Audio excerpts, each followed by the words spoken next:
तो video miss नहीं करनी है। ये वाला सवाल है IIT एडवांस का आया हुआ। इसके अगला वाला सवाल जो करवाएंगे वो करवाएंगे नीट में आया हुआ।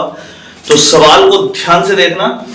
इन the relation P equals to alpha upon beta. अच्छा, थोड़ा सा मुझे लग रहा है कुछ एडजस्टमेंट करना पड़ेगा। हल्का सा ऊपर कर लेंगे ऐसे।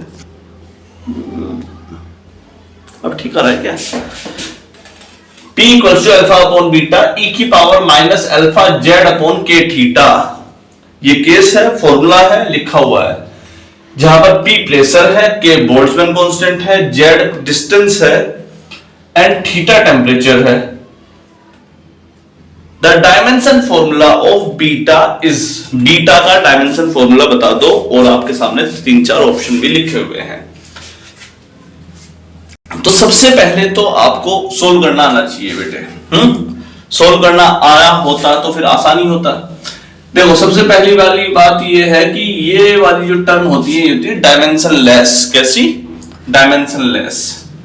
तो उसके ऊपर वाली जो टर्म है के थीटा, इसकी वैल्यू होने वाली है 1। ठीक, डायमेंशन लेस। अब इस टर्म को इधर भेज देते हैं। अल्फा जेड इक्वल्स टू के थीटा। तो अल्फा कितना आ गया? के थीटा अपॉन जेड। के है आपका बोल्ट्जमैन कांस्टेंट। इसकी डायमेंशन आपको शायद याद ना हो, लेकिन फॉर्मूला तो याद होगा। E इक्वल्स टू के 3/2 के टी होता था। 3/2 हटा देते हैं, के निकाल देते हैं। के की वैल्यू आ गई E अपॉन टी। E यहां पर एनर्जी हुआ करती थी और टी टेम्परेचर, तो के की वैल्यू आ जाती थी E अपॉन टी। एनर्जी की डायमेंशन आपको पता होनी चाहिए कितनी होती है, mL2T-2 अपॉन टेम्परेचर की यूनिट टी नहीं होती, केल्विन होती है, तो उसे केल्विन लिख देते हैं। तो के की एटलीस्ट यूनिट आ गई आपके सामने mL2T-2 upon k theta. Theta यहां पर टेम्परेचर दे रखा है और टेम्परेचर की यूनिट होती है केल्विन अपॉन जेड। जेड यहां पर जो दे रखी है, जेड बोल रखा है डिस्टेंस, इसकी यूनिट होती है एल। तो के से के कट गया, एल से एल कट गया, तो इसकी यूनिट होगी mL2T-2। आप गलती से mL2 पर टिक मत कराइएगा, क्योंकि ये वाला ऑप्शन अल्फा का है। आपने ये अल्फा की डायमेंशन निकाली है, बीटा की नहीं निकाली है। बीटा की डायमेंशन अब कहां से निकालेंगे? आगे बढ़ते हैं। P equals to alpha upon beta into E की पावर जो भी दे रखी है सारी टर्म। E जो है वो डायमेंशन लेस क्वांटिटी है। डायमेंशन लेस क्वांटिटी यानी कि इसकी कोई डायमेंशन नहीं होती। तो P equals to alpha upon beta ही दे रखा है। तो बीटा की वैल्यू यहां से जो आ रही है वो आ रही है अल्फा अपॉन P। अल्फा की वैल्यू आपने निकाली m, यहां पे वैल्यू पुट कर देते हैं अल्फा की mL2 अपॉन P। प्रेशर की यूनिट क्या होती है? प्रेशर की यूनिट और निकाल लो। प्रेशर यहां निकाल देते हैं। प्रेशर क्या होता है? Force per unit area. Force की यूनिट mL2 अपॉन एरिया की यूनिट m की पावर 2। लगाओ जरा mL2 अपॉन l की पावर 2। mLT की पावर -2 से mLT-2 कट गया, l की पावर 2 ऊपर ले जाओ, l की पावर 2। अब देख लो l की पावर 2 किसमें वैल्यू कर रहा है? m0 l की पावर 2 t की पावर 0, यानी कि पहला वाला ऑप्शन ही आपका करेक्ट ऑप्शन बन करके आ गया है इसमें।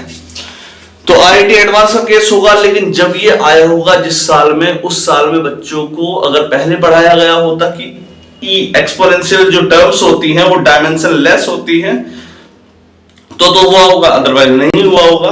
ठीक, सवाल करते हैं इसके आगे वाला नीट का केस जो आया हुआ है। चलिए देखते हैं।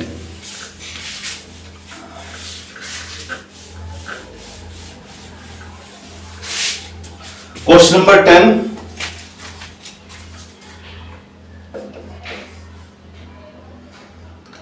What are the units of K equals to 1 upon 4 pi epsilon naught?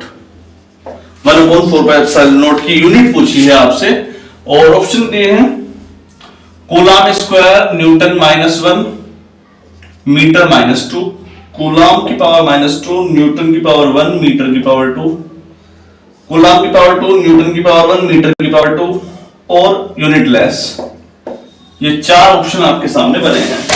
ठीक बेटे, यूनिट पूछी है इसकी। C से कूलाम बनता है, N से न्यूटन बनता है, M से मीटर बनता है। 1/4πε0। 11th क्लास वाले बच्चों ने शायद अब तक फॉर्मूला नहीं पढ़ा होगा, लेकिन 12th वालों ने पढ़ लिया होगा। दो चार्ज हैं, पहला चार्ज Q, दूसरा चार्ज Q2, इन दोनों के बीच की दूरी R, इन दोनों के बीच में लगने वाला फोर्स 1/4πε0।